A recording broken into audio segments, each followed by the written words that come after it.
Audio क्रमांक 2। पुस्तक का नाम जीवन साधना के 14 स्वर्णिम सूत्र। लेखक पंडित श्रीराम शर्मा आचार्य। क्रमांक 6। समस्वरता, मानसिक संतुलन। मस्तिष्कीय समस्वरता को हर स्थिति में अक्षुण्ण रखा जाए। प्रिय और अप्रिय परिस्थितियां हर किसी के जीवन में आती हैं। उनमें उद्विग्न हो उठने से मानसिक तंत्र गड़बड़ा जाता है और उत्तेजित स्थिति में ऐसे निर्णय एवं काम रहता है जिनसे स्वनिर्मित विपत्ति के संकट घुमड़ने लगते हैं। सफलताओं पर कई व्यक्ति हर्षोन्मत्त हो उठते हैं, अहंकारी बनते और दुस्साहस करने पर उतारू होते हैं। उद्धत प्रदर्शन करने एवं शेखीखोरी पर उतारू भी ऐसे ही लोग होते हैं। फलतः वे ठोकर खाते और यश गंवाते हैं। सफलताओं को ईश्वरीय अनुग्रह एवं साथियों का सहयोग समझा जाए। आत्मविश्वास तो बढ़े पर नम्रता एवं गंभीरता हर हालत में बनी रहे। विपत्तियों एवं सफलताओं में भी दुख, शोक, चिंता, निराशा, उद्विग्नता का अनुभव न्यूनतम ही होने दिया जाए। इच्छा विरुद्ध स्थितियां व्यवहार देखते ही कई व्यक्ति आवेशग्रस्त हो जाते हैं, क्रोध करते या सिर धुनते हैं, निराश हो बैठते हैं। इस मानसिक रुग्णता से ग्रसित व्यक्ति यह नहीं सोच पाता कि प्रस्तुत विपत्ति का सामना करने के लिए क्या किया जाना चाहिए। फलतः विपत्ति और भी अधिक बढ़ती जाती है। असंतुलित लोगों को दूसरों की अपेक्षा अवज्ञा एवं खीज ही हाथ लगती है। ऐसी दशा में वे और भी अधिक दयनीय स्थिति में फंसे चले जाते हैं। आवेश और अवसर की दोनों ही मनःस्थितियां अर्ध विक्षिप्त स्थिति उत्पन्न करती है। इस स्वनिर्मित विपत्ति से बचने के लिए हर व्यक्ति को सतर्क रहना चाहिए और शारीरिक स्वास्थ्य की तरह मानसिक संतुलन की भी रक्षा करनी चाहिए। मानसिक संतुलन का चिन्ह है प्रसन्नता व्यक्त करने वाली मुखाकृति और रचनात्मक चिंतन करने वाला दूरदर्शी स्वभाव। जो उपलब्ध है उस पर संतोष एवं आनंद अनुभव किया जाए। अधिक प्राप्त करने और आगे बढ़ने के लिए उत्साहपूर्वक प्रयत्नरत रहा जाए, पर यह सब खिलाड़ी की मनःस्थिति रख कर ही होना चाहिए। समस्याओं को सुलझाने का क्या उपाय हो सकता है, इसका बुद्धिमत्तापूर्ण रचनात्मक चिंतन शांत चित्त से हो सके ऐसा अपना स्वभाव बनाना चाहिए। छिद्रान्वेषण, तोड़फोड़, आवेश, उद्वेग अपनी प्रकृति के अंग नहीं होने चाहिए। साथियों के सद्गुण ढूंढे जाएं और उनकी मुक्त कंठ से प्रशंसा की जाए। जो दोष हो उनकी कटु भर्त्सना करने के स्थान पर हानि बताई जाए। छुटकारे का रचनात्मक उपाय सुझाया जाए। किसी को मूर्ख, अयोग्य, अभागा आदि कहकर उसका उत्साह गिराया न जाए, वरन रचनात्मक पुरुषार्थ के लिए प्रोत्साहन देते रहने और हर किसी को उज्जवल भविष्य की आशा दिलाने की ही अपनी नीति होनी चाहिए। यूं खतरों और कठिनाइयों से अवगत कराना भी उचित है, पर वह संतुलित रीति से होना चाहिए। क्रमांक 7। पारिवारिकता, आत्मविस्तार की प्रक्रिया। व्यक्ति और समाज के बीच की कड़ी परिवार है। परिवार वह खदान है जिसके सही होने पर उसमें से नर रत्न निकल सकते हैं और देश को हर दृष्टि से गौरवान्वित कर सकते हैं। समाज का विशाल कलेवर परिवार की छोटी छोटी इकाइयों का समूह ही है। कड़ियों के मजबूत होने से जंजीर मजबूत होती है। अस्तु हमें परिवारों का वातावरण ऐसा बनाना चाहिए जिसमें जन्मा, पला और बढ़ा व्यक्ति हर दृष्टि से सुयोग्य, सुविकसित बन सके। परिवार एक छोटा समाज एवं छोटा राष्ट्र है। उसकी सुव्यवस्था एवं शालीनता उतनी ही महत्वपूर्ण है जितनी बड़े रूप में समूचे राष्ट्र की। इस छोटी सी प्रयोगशाला में, व्यायामशाला एवं पाठशाला में उसके प्रत्येक सदस्य को वैयक्तिक कर्तव्यों एवं सामाजिक दायित्वों को समझने, निभाने की शिक्षा प्राप्त करने का अवसर मिल सके, ऐसा ढांचा खड़ा किया जाना चाहिए। यही प्रवृत्ति विकसित होते होते विश्व नागरिकता एवं मानव परिवार का सृजन करेगी।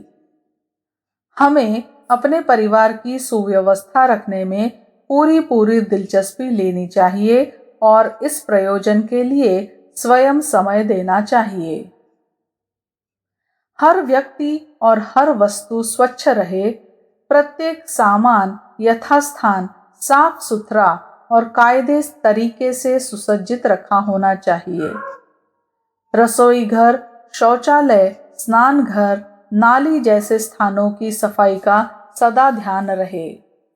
टूट फूट सुधारने, मरम्मत करने एवं रंगाई पुताई, सुसज्जा की कला घर के सब वयस्कों को आनी चाहिए। दिनचर्या बनाकर घर के सब काम निपटाए जाएं। कोई सदस्य बेकार न रहे और किसी पर श्रम का अनावश्यक दबाव न पड़े। श्रमशीलता, मितव्ययिता, सहकारिता, शिष्टता एवं उदार आत्मीयता की सत्प्रवृत्तियां सीखने और बढ़ाने का अवसर घर के हर सदस्य को मिले। बड़ों को समुचित आदर और छोटों को भरपूर स्नेह दुलार मिलना चाहिए। उत्तराधिकार में प्रचुर संपदा छोड़ने की बात किसी को भी नहीं सोचनी चाहिए। सद्गुणी और स्वावलंबी बना देना ही अभिभावकों का कर्तव्य है। परिवार के प्रति अपने उत्तरदायित्व समझे जावें, किंतु उनके प्रति मोहग्रस्त न हुआ जाए। परिवार में जितने सदस्य हैं उन्हीं के विकास की बात सोची जाए, नई संतानें न बढ़ाई जाएं। ध्यान रखा जाए, वर्तमान परिस्थितियों में संतान की सीमा बढ़ाना अबुद्धिमत्तापूर्ण है। इसमें अपने आप को, जननी, बच्चों को और समूचे राष्ट्र को भारी विपत्ति में फंसना पड़ता है। क्रमांक 8, सामाजिकता, नागरिकता। मनुष्य सामाजिक प्राणी है। समाज के सहयोग से ही व्यक्तियों को सुखी, समृद्ध, सुनिश्चित एवं समुन्नत बनने का अवसर मिलता है। एकाकी उन्नति कितनी ही क्यों न कर ली जाए, विकृत परिस्थितियों से घिरे समाज में रहकर कोई भी सुख चैन से नहीं रह सकता, जबकि समुन्नत समाज के हर सदस्य को अनायास ही सुख शांति का लाभ मिलता रहता है। हमें अपने को समाज रूपी घड़ी का एक पुर्जा भर मानना चाहिए और ध्यान रखना चाहिए कि अपनी गतिविधियां ऐसी रखें जिसमें घड़ी की गतिशीलता ठीक बनी रहे, उसमें किसी प्रकार का बंधन उत्पन्न न हो। इस दृष्टि में हमें सामाजिक मर्यादाओं और नागरिक कर्तव्यों का सतर्कता पूर्वक पालन करना चाहिए। साथ ही अपने प्रभाव क्षेत्र में ऐसा वातावरण बनाना चाहिए जिससे दूसरों की समाज निष्ठा भी अक्षुण्ण बनी रहे। दूसरों के साथ वही व्यवहार किया जाए जो हम दूसरों से अपने प्रति किए जाने की अपेक्षा करते हैं। इस कसौटी पर जो भी कार्य खरे उतरे उन्हें नैतिक एवं सामाजिक कहा जा सकता है। हमें किसी के नागरिक अधिकारों का हरण नहीं करना चाहिए। शोषण, दबाव, छल की नीति किसी के प्रति भी नहीं अपनाई जानी चाहिए। हर किसी को सम्मान दिया जाए और सद्व्यवहार किया जाए। अपनी शालीनता की रक्षा इसी में होती है। अपराधी आचरण न तो स्वयं किए जाए और न दूसरों को करने दिया जाए। जहां अनीति बरती जा रही हो वहां असहयोग और विरोध तो किया ही जाए, आवश्यकता पड़ने पर संघर्ष करने और सरकारी सहायता से उसे रोकने में भी शिथिलता न की जाए। अनैतिक और असामाजिक कार्यों के विरोध में संगठित चेतना उत्पन्न की जानी चाहिए। प्रचलित अनैतिकताओं, कुरीतियों एवं मूढ़ मान्यताओं को निरस्त करने के लिए आंदोलन करते रहा जाए। ऐसे कार्यों में अपना समर्थन, सहयोग तो कदापि नहीं होना चाहिए। सत्प्रवृत्तियां बढ़ाने वाले कार्यों को संभावित रूप से करने के लिए हर क्षेत्र में सहकारिता की प्रवृत्ति विकसित की जाए। मताधिकार का उपयोग बहुत समझ सोचकर मात्र उपयुक्त व्यक्ति के पक्ष में ही किया जाए। यह चेतना लोकतंत्र के हर मतदाता में पैदा की जानी चाहिए। शिष्टाचार, सद्व्यवहार, मनुजता, सामूहिकता और नागरिकता की प्रवृत्तियां सभ्य समाज के प्रत्येक सदस्य को अपनानी पड़ती हैं। उसे अपना चिंतन उदार और कर्तृत्व आदर्श रखना पड़ता है। हमारा स्वभाव समाजनिष्ठ होना चाहिए। व्यक्तिवाद के प्रति उपेक्षा और समूहवाद के प्रति निष्ठा रखने वाले व्यक्तियों का समाज ही समुन्नत होता है और उसके सदस्य सुखी रह सकते हैं। यह तथ्य हर किसी को हृदयंगम करना और कराना चाहिए। क्रमांक 9, शालीनता, स्वच्छता एवं सादगी। स्वच्छता मनुष्य की जागरूकता, सुरुचि एवं कलात्मक दृष्टिकोण की परिचायक है। उससे मनुष्य की सौंदर्य प्रियता व सतर्कता का प्रमाण मिलता है। पशु के साथ गंदगी जुड़ी हुई है। यो तो कुत्ते भी पूंछ हिलाकर अर्थात झाड़ू लगाकर बैठते हैं, ऐसा कहा जाता है, पर आमतौर से पशुओं को स्वच्छता और गंदगी का अंतर मालूम नहीं होता। मनुष्य की सुरुचि का, उसके विकसित सभ्यता स्तर का पता इस बात से लगता है कि उसका स्वभाव कितना स्वच्छता प्रिय है। शरीर के 9 बड़े छिद्र हैं, इनसे मैल निकलता रहता है। त्वचा के छेद भी पसीना बहाते रहते हैं। इन सभी मैलों को साफ करते न रहा जाए तो शरीर में दुर्गंध आने लगेगी और बीमारियों की जड़ जम जाएगी। शरीर की तरह ही पहनने और ओढ़ने के कपड़े भली प्रकार धोए सुखाए जाने चाहिए। घर कमरों को ठीक तरह बुहारा जाए और वस्तुओं को स्वच्छ बनाकर यथास्थान सुसज्जित रूप से रखा जाए। गंदगी और अस्त व्यस्तता जहां भी उत्पन्न हो, उसे तत्काल संभाला सुधारा जाए। स्वच्छता की स्थिति तभी रह सकती है जब गंदगी से निपटने के लिए हर समय कटिबद्ध रहा जाए। स्वच्छता से प्रेम हो तो गंदगी साफ करने में अपना निज का उत्साह करना चाहिए।